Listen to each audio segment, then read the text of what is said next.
અઠવાડિયું કે 3 દિવસ જેવું તમારે અલગ અલગ વાતાવરણ પર આધાર રાખે.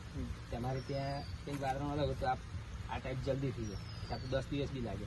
આ ટાઈપની ડાળી લો, જો આ ટાઈપનું ફૂટ નીકળવી જોઈએ. આ નીકળે એટલે અહીંથી અમે આ રીતે અહીંથી કાપી દેવાનું. કાપી દીધી એટલે આપણે કેસરની રેડી થઈ ગઈ. બરાબર.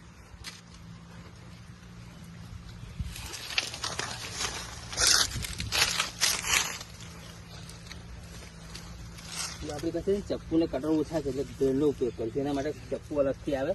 આ પ્લાસ્ટિક બજારમાં ગમે ત્યાં મળી જાય.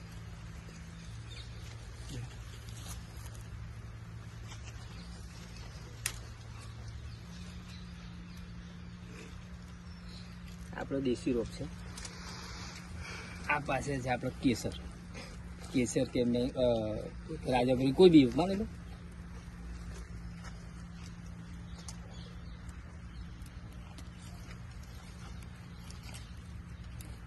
આ ડાળી પતલી હોય, પાતળી હોય અને આ જાડી હોય તો કેવી રીતે એડજસ્ટ કરવાનું બતાવો.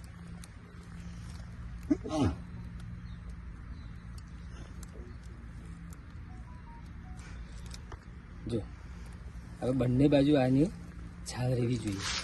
બરાબર. આને છે ને હાથ અહીંયા નહીં લગાવવાનો કે ધૂળ નહીં ચોટવી જોઈએ. હા, બને તેટલું તો સેટ તમારે જલ્દી થાય. આવું પ્લાસ્ટિક બજારમાં સસ્તા ભાવમાં મળી જાય તો ત્યાંથી લઈ આવવાનું.